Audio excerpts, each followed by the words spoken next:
Junior NTR గారు మీరు గతంలో మాట్లాడారు. నేను అవును. ఇందాకే అడుగుదాం అనుకున్నాను ఈ ఉమ్. క్వెషన్ ని. జూనియర్ ఎన్టీఆర్ గారు మరి ఆయన రాజకీయాల్లోకి వస్తాడా? అధ్యక్షుడిగా పదవి తీసుకోబోతాడా? అసలు ఎలా ఉండబోతుంది సార్ ఆయన? అంటే ఆయన జాతకంలో రాజకీయ జీవితం ఏమైనా ఉంటుందా? ఉందా? డెఫినెట్ గా ఉంటుంది. హ్మ్. డెఫినెట్ గా ఉంది. ఎలా ఓకే. అంటే ఇప్పుడు ఎన్టీఆర్ ఫ్యామిలీని చూడు, జెనెటికల్ గా నువ్వు అంతగా కొద్దో గొప్ప ఇండైరెక్ట్ గా కానీ ప్రత్యక్షంగా కానీ పరోక్షంగా కానీ హ్మ్. రాజకీయాల్లో ఉన్నారు. హ్మ్. ఒక్కసారి ఎన్టీఆర్ రక్తంలో వచ్చింది. బాలయ్య బాబు ఎమ్మెల్యే అయ్యాడు, హరికృష్ణ మినిస్టర్ చేశాడు, రోడ్ ట్రాన్స్పోర్ట్ మినిస్టర్. మళ్ళీ ఇలా వాళ్ళ ఒక పాలసీ లోకేష్ వన్ బై మనవడే వన్, కదా, one by one. Chandrababu Naidu గారిని పక్కన పెట్టి that's is called as genes yes, అంటాం ఎస్, సైన్స్ ఎస్. లో, జ్యోతిషంలో భావాలు అంటాం. మళ్ళీ జూనియర్ వైజాగ్ ఎన్టీఆర్ లో భరత్ గారు. భరత్ గారు అంటే ఎన్టీఆర్ రక్తం వచ్చిన చోట ప్రతి చోట ఆహా. జూనియర్ ఎన్టీఆర్ కూడా వీళ్ళు అవడానికి అవకాశాలు ఉన్నాయి. కాబట్టి ఈయన ఏంటంటే తెలుగుదేశంలో ఈయనకి ఛాన్స్ ఇవ్వరు, హ్మ్. ఎందుకంటే లోకేష్ ఉన్నాడు కదా స్ట్రాంగ్ క్యాండిడేట్ అక్కడ. కాబట్టి అటువంటిప్పుడు ఆయన నిరాశపడ్డు. మామూలు ఆయన సొంత క్రేజ్ ఉంటుంది, హ్మ్. ఎన్టీఆర్ మనవడు అనే క్రేజ్ ఉంటుంది, వేరే పార్టీ పెట్టుకుంటారు. పార్టీ పెట్టుకుని ఆయన క్యాలిబర్ ఆయన ప్రూవ్ చేసుకుని ఆయన కూడా సీఎం అవ్వచ్చు, ఎవరైనా అవ్వచ్చు. Right. చరిష్మా ఉండాలా, ఆ లెగసీ మెయింటైన్ చేయాలా. ఇప్పుడు చిరంజీవి గారు పార్టీ పెట్టారు ప్రజారాజ్యం, మూసేశారు అన్నారు. పవన్ కళ్యాణ్ దూసుకొని వచ్చాడు, గెలిచాడు, అయ్యాడు. అదే అన్నమాట నేను అనేది. ఆయన మినిస్టర్ గా చేశాడు చిరంజీవి, అదే లెగసీ అదే బ్లడ్ లో ఈయన కూడా వచ్చింది. దీన్ని భామము అంటారు జ్యోతిష్యంలో, this is called as genes. Yes. కాబట్టి జూనియర్ ఎన్టీఆర్ ఖచ్చితంగా ఆయన సొంత ప్రతిభతో వీళ్ళు ఎలా రాణిస్తారు మరి. ఇప్పుడు వాళ్ళ అబ్బాయి ఉన్నాడు కదా, కేటీఆర్ గారు హరీష్ రావు గారిని రానిచ్చారా? కేసీఆర్ గారు వాళ్ళ కొడుకున్నాడు కదా, కూతురు ఉంది కదా. Yes. అలాగే చంద్రబాబు నాయుడు గారు వాళ్ళ కొడుకునే రాణిస్తాడు. ఆయన జూనియర్ ఎన్టీఆర్ ఎందుకు రాణిస్తాడు? తప్పని మనం కూడా అనకూడదు. ఆయన సొంత క్యాలిబర్, ఆయన అలాగనే నువ్వు పార్టీ పెట్టుకోవద్దు అని ఆపరు కదా, ఆపాలు లేరు ఎవరు. కాబట్టి ఆయన పెట్టుకుంటాడు, ఫ్యూచర్ లో ఆయన అవుతాడు కూడా. అంటే పార్టీ పెట్టే అవకాశం కనిపిస్తుంది సార్? 100% పెడతాడమ్మా. ఆయన ఏం చదువుకోలేదా? జూనియర్ ఎన్టీఆర్ కి ఏం తెలివిలేదా? సొంత పార్టీ ఎలా సార్? సొంత పార్టీయే లింక్ టు టీడీపీ. ఇప్పుడు జగన్ పెట్టుకోలేదా లింక్ టు కాంగ్రెస్ అని? రాజీవ్ గాంధీ అదే ఇప్పుడు కాంగ్రెస్ పెట్టాడు, వైఎస్ఆర్ పార్టీ పెట్టాడు, వైఎస్ఆర్ కాంగ్రెస్ అని పెట్టాడు. ఈయన కూడా జూనియర్ ఎన్టీఆర్ ఏదో పెట్టుకుంటాడు, జూనియర్ ఎన్టీఆర్ టీడీపీ అని ఏదో పెట్టుకుంటారు. అప్పుడు చూద్దాం మనం కూడా. రైట్. సో నారా లోకేష్ గారు జాతకం ప్రకారంగా టీడీపీ పార్టీకి అధ్యక్షుడు అవుతాడా? ఆయన జాతకం ప్రకారంగా ఎలా ఉండిపోతుంది ఆయన రాజకీయ జీవితం? ఎవరు ఆపేవాళ్ళు ఎవరున్నారు అసలు ఆయన్ని? ఆయన పార్టీ వాళ్ళది, వాళ్ళ డాడీది. ఆయన డెఫినెట్ గా ఈయన పార్టీ అధ్యక్షుడి కింద ఇప్పుడే చేస్తారు. మినిస్టర్ గా చేసుకున్నారు, వాళ్ళే పంచుకుంటున్నారుగా అధికారం. లోకేష్ గారికి ఇచ్చారు, పవన్ కళ్యాణ్ గారికి ఇచ్చారు, వాళ్ళ కుటుంబ సభ్యులకి, బయట వాళ్ళకి అందరికి ఇస్తున్నారు కదా. సో వాళ్ళ పార్టీ కాబట్టి ఆయన ప్రెసిడెంట్ అవుతాడు, బ్రహ్మాండంగా చేస్తాడు. ఆయన కూడా బాగానే చదువుకున్నాడుగా. అయితే చంద్రబాబు నాయుడు గారు అంత తెలివితేటలు లేకపోవచ్చు, ఆయన అంత చాణక్య నీతితో చేయలేకపోవచ్చు. ఆయన పందాలు ఆయన బాగానే చేస్తారు. సో ఇందాక మీరు అన్నట్టుగా పవన్ కళ్యాణ్ గారికి డిప్యూటీ సీఎం ఇచ్చారు. సో ఫ్యూచర్ లో సీఎం అయ్యే అవకాశాలు ఏమైనా కనిపిస్తున్నాయా జాతక ప్రకారంగా? చంద్రబాబు నాయుడు గారు ఇప్పుడు ఇందాక ముసలాయన అయిపోయారు అన్నారు. కంటిన్యూస్ 25 years పరిపాలన చేసినటువంటి జ్యోతి బసు ముసలోడు కాదా? నితీష్ ఆయన హైలీ ఎడ్యుకేటెడ్ సీఎం. ఆయన వార్ధక్యంలో ఉన్న వాళ్ళంతా ఉన్నారు. కాబట్టి వీళ్ళందరూ కూడా ముసలి గిసలి అని ఉండదు, మెచ్యూర్డ్ లీడర్. ఎంత వయసులో రాటు తేలిపోతే, ఎంత వయసులో ఏజ్డ్ వస్తే అంత మెచ్యూరిటీ అనేది వస్తుంది అనమాట. సో అలాగే పవన్ కళ్యాణ్ గారు సీఎం ఎలా అవుతారు? ఇప్పుడు ఇది రావడమే, డిప్యూటీ సీఎం రావడమే అభిమానుల భిక్ష, ఆంధ్ర ప్రజల భిక్ష. ఒక సినీ నటుడిని ఎన్టీఆర్ ని సెలెక్ట్ చేశారు. అప్పుడంటే కాంగ్రెస్ అదే ఆయనకి చాలా కష్టమైంది. ఎందుకంటే కాంగ్రెస్ పార్టీ మీద కష్టం. కాంగ్రెస్ పార్టీ అప్పుడు ఎమర్జెన్సీ పెట్టి ప్రజలందరినీ పట్టుకొని ఎమర్జెన్సీ తీసుకెళ్లిపోయి ఆపరేషన్లు చేసేసేవారు. ఫ్యామిలీ ప్లానింగ్, దొరికినట్టు తీసుకెళ్లి గవర్నమెంట్ హాస్పిటల్ వేసేసి కటింగ్ చేసేసి 150 రూపాయలు చేతులు పెట్టేవారు. దొరికిన గవర్నమెంట్ ఎంప్లాయీని తీసుకెళ్లి జైల్లో పడేసేవారు. ఎమర్జెన్సీ అంటే డార్క్ డేస్ ఆఫ్ ఇండియా అంటారు. అటువంటి ఆవిడ మీద కక్ష కట్టి ఏం చేశారు? ఆ టైంలో వేరే ఆల్టర్నేటివ్ కోసం ప్రజలు ఎదురు చూస్తూ ఉన్నారు. ఆ టైంలో డాక్టర్ ఎన్టీ రామారావు గారు వచ్చారు. ఆయన మీద ప్రేమ, ఆయనంటే ఆయన చిన్నోడా, ఇప్పుడు కాదు అది 3 తరాల నుంచి ఒక రాముడి పాత్ర, ఒక కృష్ణుడి పాత్ర, ఒక భీముడి పాత్ర, ఇలా రకరకాల మామూలు సాంఘికలలో ఒక 4 తరాల జనం, 3 తరాల జనం అందరికీ ఆయన సుపరిచితుడు. కాబట్టి ఆయన మీద ప్రేమ, మన ఇంట్లో వాడు ఎంట్రీ వాడు అనుకుని అందరూ కలిసి వేశారు, ఆల్టర్నేటివ్ లేదని. అదే మరి చిరంజీవి గారి విషయంలో ఎందుకు రాలేదు, ఎందుకు వేసేయలేదు? అదే మరి పవన్ కళ్యాణ్ 10 సంవత్సరాల క్రితం ఎందుకు వేసేయలేదు? సినిమా వాళ్ళని అంత తొందరగా నమ్మరు. ఆ కాలంలో ఎంజీఆర్ నమ్మారంటే అది వేరు. ఆ టైప్ ఆఫ్ ఆయన కూడా చాలా సుదీర్ఘ కాలం పాటు చేశారు. అలాగే డాక్టర్ ఎన్టీ రామారావు ఆయన స్పెషల్ స్టైలే డిఫరెంట్. ఇప్పుడున్నటువంటి పవన్ కళ్యాణ్ గారికి సీఎం అయ్యే అవకాశాలు లేవు, ఫ్యూచర్ లో కూడా లేవు. ప్రస్తుతానికైతే. అంటే దాని గురించి మళ్ళీ రాంగ్ రన్ అక్కల్లా. ఎందుకంటే చంద్రబాబు నాయుడు ఉన్నాడు, ఆయన చెబితేనే కదమ్మా పవన్ కళ్యాణ్ ఓట్లేసింది. జనం ఏమంటున్నారు, టీడీపీ సపోర్ట్ లేకుండా ఉత్తి జనసేనకి వేసారా? మరి జనం వేసారా? కానీ ఇక్కడ జనసేన వల్ల పవన్ కళ్యాణ్ వల్ల టీడీపీకి ఓట్లు వచ్చాయని కూడా చెప్పడం జరిగింది. ప్రజల నాలుకలు రెండు రకాలు ఉంటాయి వీళ్ళు, అటైతే ఇటు ఇటైతే అటు అంటారు. అభిమానులు మెయిన్ పవన్ కళ్యాణ్ అభిమానులు ప్రశాంత్ కిషోర్ ని పక్కన పెట్టి ఆ స్ట్రాటజీతో మనం పిలిపించాం. ఏం మీరంతా ఐఐటీలో చదువుకోలేదా, ఎన్ఐటీలో చదువుకోలేదా, ఇంజనీరింగ్ చదవలేదా?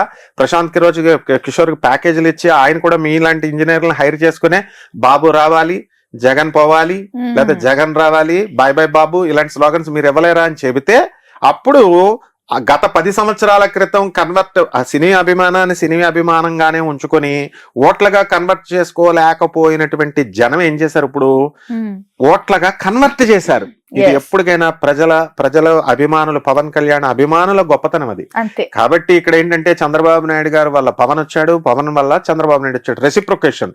ఒకళ్ళు వన్ సైడ్ లవ్ ఉండకూడదు కదమ్మా, ఇద్దరు ప్రేమించుకోవాలా. ఈ కూటమి ఏర్పడింది కాబట్టి ఈ రోజు ఫస్ట్ అసలు కూటమి పెడితేనే వస్తారని చెప్పిందే మనం. రెండు పార్టీలు వస్తే కుదరదు. చంద్రబాబు నాయుడు పవన్ వస్తున్నంత మాత్రాన్ని సరిపోదు. యూ హ్యావ్ టు బీజేపీని కూడా కలుపుకోవాలా అని చెప్పి అప్పుడు మాత్రమే వస్తుందని చెప్పాం. అలాగే వాళ్ళు అయ్యారు. ఎందుకంటే వాళ్ళ వెనకాల ఐఏఎస్లు ఉంటారు, ఐపీఎస్లు ఉంటారు, చదువుకునే వాళ్ళు ఉంటారు, మీలాంటి స్టూడెంట్స్ ఉంటారు. అండ్ చంద్రబాబు నాయుడు గారు కానీ పవన్ కళ్యాణ్ జగన్ అందరూ చదువుకున్నారు కాబట్టి వీళ్ళందరూ కూడా మెచ్యూర్డ్ మైండ్స్. వాళ్ళ పిల్లలు చదువుకోలేదా? ఉపాసనారెడ్డి నా శిష్యురాలే చదువుకోలేదా? లేకపోతే ఈ బ్రాహ్మణి చదువుకోలేదా? వాళ్ళ ఐడియాస్ మనకులాగే ఉంటాయి కదా, ప్రజలే కాదు. కాబట్టి ఖచ్చితంగా పవన్ కళ్యాణ్ గారికి టఫ్ కాంపిటీషన్. ఎందుకంటే జగన్ అప్పుడే అయిపోలేదు, మళ్ళీ లేస్తారు ప్రజలకంతా. డెఫినెట్ గా ఇప్పుడు పులి ఏం చేస్తుంది, 2 అడుగులు వెనక్కేస్తే మళ్ళీ ముందుకెళ్తుంది. అలా ఇదే ప్రజలు మారుతారు. మారకపోవచ్చు, వదిలేసే. లేకపోతే పవన్ కళ్యాణ్ మీద ఇప్పుడు గవర్నమెంట్ లో ఉన్న వాళ్ళ మీద వ్యతిరేకత అనేది కంపల్సరీ 5 సంవత్సరాలు వస్తుంది. మరి నాకు కావాలి జగన్ అని మీద పెట్టుకున్నారు, 5 సంవత్సరాలు దించేశారు. అలాగే ఉండాలని ప్రజల నిర్ణయాలు ఇప్పుడు సేమ్ ఉండవు. బాగా పరిపాలన చేస్తే అవుతాయి, బాగా పరిపాలన చేస్తే కంటిన్యూ చేయొచ్చు. మరి లోకేష్ ఏమైపోతాడు పవన్ కళ్యాణ్ గారికి ఇస్తే? మరి జూనియర్ ఎన్టీఆర్ కాసు కూర్చున్నాడు, ఆయన నేను సీఎం అవ్వాలని ప్రతి ఒక్కళ్ళకి ఆశ ఉంటుంది. ఆయన వేరేగా పార్టీ పెట్టుకుని వస్తారు. జాతక ప్రకారంగా ఈ 5 ఏళ్ళు పవన్ కళ్యాణ్ గారికి ఎలా ఉండబోతుంది? అయితే ఆల్రెడీ నడుస్తుంది కదమ్మా బ్రహ్మాండంగా. నెంబర్ 1 లో చంద్రబాబు నాయుడు. ఏముండవు problems, Pawan Kalyan is very intelligent, అద్భుతంగా చేస్తాడు. కాకపోతే వీళ్ళిద్దరు హీరోయిజం ఎప్పుడు బయటపడుతుందంటే అక్కడ మోడీ గారిని ఒప్పించి ఎక్కువ ప్యాకేజ్ తేవాలా, డబ్బులు తేవాలా, ఆ పోలవరాన్ని నిర్మించాలా. కేవలం అధికారాన్ని అనుభవించడమే కాదు, వాళ్ళు ప్యాకేజ్ తేవాలా, డబ్బులు ఇవ్వాలా. ప్రజలదేముంది, తెచ్చేస్తారు, చేసేస్తారు అని చెప్తారు. తేవాలా, ఫస్ట్ నిలదీసి అడగగలగాల నిర్మోహమాటంగా. తెచ్చినప్పుడు పోలవరం పూర్తవుతుంది, అమరావతి పూర్తవుతుంది, వైజాగ్ డీసెంట్రలైజేషన్ ఆఫ్ పవర్ ని కూడా సేమ్ పాలసీస్ ని కంటిన్యూ చేయాలా. ఒక సీఎం ఒకడొస్తాడు అమరావతి అంటాడు, ఇంకో సీఎం వస్తాడు రాయలసీమ అంటాడు, లేకపోతే వైజాగ్ అంటాడు, మళ్ళీ ఈ సీఎం వచ్చి మళ్ళీ అమరావతి బ్యాక్ టు పెవిలియన్ అన్నట్టు చేయడానికి కుదరదు. ఒక ప్రజలకు మీరు ఏం చేస్తున్నారు, ప్రజలు అబ్జర్వ్ చేస్తున్నారు. మొత్తం డీసెంట్రలైజేషన్ ఆఫ్ పవరే చేస్తావో, లేకపోతే ఒకే చోట సెంట్రలైజ్ చేసి నువ్వు చేస్తావో, రాజధానిని అందించగలుగుతావా, పోలవరం ప్రాజెక్ట్ పూర్తి చేయగలుగుతావా? మోడీ నెక్స్ట్ టైం కి ఉండాలని లేదు, రాహుల్ గాంధీ తోసుకొచ్చేస్తున్నాడు, ఈజ్ పెనిట్రేటింగ్. ఎందుకంటే ఇప్పుడు ఓట్లు పెరిగిపోయినాయి. సో ఎవ్రీ రాజకీయం అనేది ఎప్పుడు కూడా ఒకలాగా ఉండదు, దూసుకొని అందరూ అన్ని పార్టీలు. ఆ సీఎం పోస్ట్ లో ఉన్న ఆ అందం అలాంటిది. మామూలు ఎమ్మెల్యేలకి వస్తుందని ఛాన్స్ ఉంటే ట్రై చేయరా? వాళ్ళు ట్రై చేసేస్తారు. చంద్రబాబు జాతక ప్రకారంగా ఈ 5 ఏళ్లలో ఆయన పాలన పూర్తిగా ముఖ్యమంత్రిగా చేస్తారా, లేకపోతే మధ్యలో దిగే అవకాశాలు ఏమైనా కనిపిస్తున్నాయా? 100% పర్ఫెక్ట్ గా చేస్తాడు ఆయన.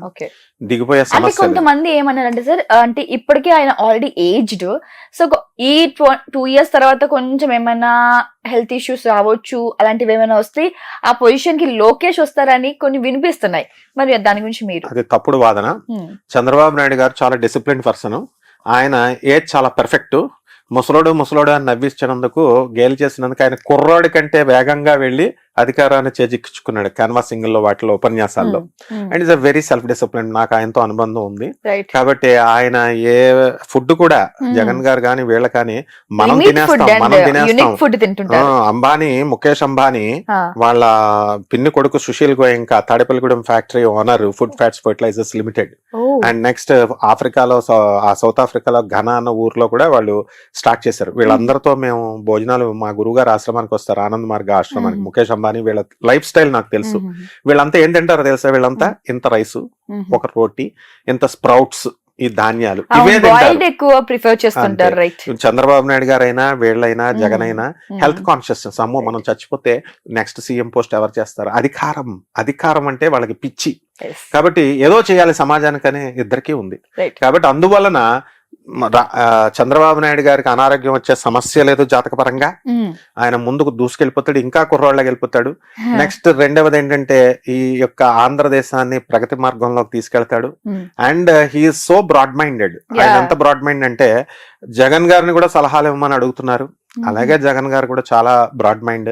ఆయన కక్షలు కార్పణ్యాలు ఇలాంటివి ఏమి ఉండవు. అదంతా చెప్పుకోవడం తప్ప మధ్యలో అలా చేసుకుంటే వెంటనే దిగిపోతారు. ఇప్పుడు కక్ష ధోరణులతో వాళ్ళు చేశారని అంటున్నారు కొంతమంది ఎమ్మెల్యేలు, తిట్టేవారిని, బూతులు తిట్టేవారిని దిగిపోయారని వీళ్ళే అంటున్నారు. వీళ్ళు కూడా అలాగే చేస్తే వీళ్ళని కూడా దించబడేస్తారు. ప్రజలే final. No Chandrababu Naidu, no Jagan, no Pawan. ప్రజలే ఫైనల్. గురుగారు, మళ్ళీ జగన్ సీఎం అయ్యే అవకాశాలు కనిపిస్తున్నాయా? ఉండొచ్చా, ఉండకపోవచ్చా? ఎందుకుండదమ్మా? చరిత్ర పునరావృతం, హిస్టరీ రిపీట్స్ అని ఎందుకన్నారు? హిస్టరీలో చంద్రబాబు నాయుడు గారు ఓడిపోయారు, మళ్ళీ ఇంకేముంది పార్టీ అయిపోయింది, టీడీపీ రాదు, భూస్థాపితం చేసేసాడు జగన్ అన్నారు. లేదన్నారు, భూస్థాపితం అన్నారు. వాళ్ళు కొడాలి నాని గారు, రోజా గారు, తర్వాత వల్లభనేని వంశీ, వీళ్ళంతా పేర్ని నాని, వీళ్ళంతా వాళ్ళ స్టైల్లో వాళ్ళు పార్టీ అయిపోయినట్టు చెప్పారు. మరి మళ్ళీ బాల్ తిరిగి రాలేదా? So there is every equal chance for Jagan again to come back and to conquer the par. రావడానికి అవకాశాలు ఉన్నాయి. It is not that easy. Don't underestimate Jagan. ఎందుకనంటే జగన్కి వ్యతిరేకమైన వాళ్ళు చెప్పొచ్చు ఏంటి రాడు రాడు రాడు అని. ఈ వ్యతిరేకతలు చంద్రబాబు నాయుడు ఏమన్నా వీళ్ళకి చుట్టమా? జగన్ ఏమన్నా వీళ్ళకి చుట్టమా? ఆయన ఏమన్నా వీళ్ళకి పెట్టిన స్కీమ్లు ఆయన క్యాన్సిల్ చేశాడా? ఈయన పెట్టిన స్కీమ్లు ఆయన ఏమన్నా క్యాన్సిల్ చేశాడా? అవి ఏమి ఉండవు. గవర్నమెంట్ సిస్టమ్ కున్న పవర్ అది. ఐఏఎస్లు ఉన్నారు, ఐపీఎస్లు ఉన్నారు, ఎగ్జిక్యూటివ్ ఆఫీసర్లు, వీళ్ళు వాళ్ళు పరిపాలనలో అందరు ఆఫీసర్స్ ఉన్నారు. చిన్న సైజ్ అటెండర్ ను కూడా ఆఫీసర్ అంటాం మనం. అటెండర్ ఆఫీసర్ స్థాయి నుంచి ఒక ఐపీఎస్ ఆఫీసర్ వరకు, ఐఏఎస్ ఆఫీసర్ వరకు ప్రభుత్వ వ్యవస్థని పరిరక్షించుకుంటూ కాపాడుకుంటూ వస్తున్నారు. వీళ్ళంతా చేతకానోళ్ళ. ఈ సీఎంలు మాత్రమే చేస్తారా? వెళ్ళి సీఎంలు, మినిస్టర్లు మాత్రమే ఏం చేయరు. వీళ్ళు లేకపోతే అసలైనటువంటి వాళ్ళు, వీళ్ళ పరిపాలన మార్చేవాళ్ళు, వీళ్ళు కావాలనుకున్నది చేయగలిగేటటువంటి వాళ్ళు, వీళ్ళ యొక్క దయా భిక్షల మీద ప్రజల జీవితం ఆధారపడి ఉంటుంది. గవర్నమెంట్ ఎంప్లాయీ భిక్ష మీద ఉంటుంది. అదే గవర్నమెంట్ ఎంప్లాయీస్ ని జగన్ గారు వ్యతిరేకం చేసుకున్నారు. స్ట్రిక్ట్ గా ఉండమంటే వ్యతిరేకం అవుతారు వీళ్ళు. చంద్రబాబు నాయుడు గారు వ్యతిరేకం చేసుకున్నారు. మళ్ళీ ఆ పార్టీ కాకుండా ఈ పార్టీని గెలిపిస్తారు, ఈ పార్టీని కాకుండా ఆ పార్టీని గెలిపిస్తారు. ఇదంతా ఒక ప్రవాహం. కాబట్టి కరుడుగట్టినటువంటి తీవ్రవాదం లాగా, కరుడుగట్టినటువంటి అభిమానులు, మేము రెడ్లం, మేము చౌదరీస్, ఇవన్నీ నడవవు. ఎందుకనంటే అందరూ ఓట్లేస్తేనే వస్తాయి. అలా చిత్రీకరించారు. చౌదరీస్ అంతా తెలుగుదేశానికి వేస్తారని, చౌదరీస్ రెడ్లు చంద్రబాబు నాయుడుకి, ఆయనకి జగన్ వేస్తేనే గెలిచాడు ఎన్టీఆర్. అలాగే ఆ రెడ్డిస్ వచ్చి చంద్రబాబు నాయుడుకి వేసిన వాళ్ళు ఉన్నారు. సో ఈ కుల వ్యవస్థ, మత వ్యవస్థ, ఇది ఏ పొలిటీషియన్ ఎక్సెప్షనల్ కాదు. దీన్ని పెంచి పోషిస్తూనే ఉంటారు. ఆయన చంద్రబాబు నాయుడు అయినా, జగన్ అయినా, ఎవరైనా సరే. ఈ కుల వ్యవస్థ, మత వ్యవస్థ పోయినప్పుడు మాత్రమే మనకు ఆ చక్కటి ప్రభుత్వం వస్తుంది. ఇప్పుడు జేడి లక్ష్మీనారాయణ గారు చెప్తున్నారు, జయప్రకాష్ నారాయణ చెప్తున్నారు, ఆయన ఒక ఐఏఎస్, ఒక ఐపీఎస్. మరి వాళ్ళు ఎందుకు గెలవట్లేదు? ప్రజలు మంచి చెప్పే వాళ్ళని గెలవనివ్వరు, చదువుకున్న వాళ్ళని గెలవనివ్వరు. కాబట్టి అయినా వాళ్ళ డ్యూటీలు మానేస్తున్నారా? బ్రహ్మాండంగా చెప్పుకుంటూ వెళ్తున్నారు.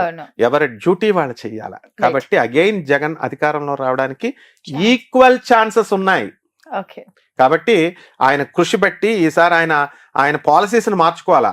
అహంకారి అంటున్నారు, మార్చుకోవాలి. మరి జనాలు పనున్నా లేకపోయినా చంద్రబాబు నాయుడు అయితే ఇమీడియట్ అపాయింట్మెంట్ ఇస్తాడు, జగన్ పనున్నా పని లేకపోయినా 2 hours వెయిట్ చేపిస్తాడు అంటున్నారు. మార్చుకోవాలా?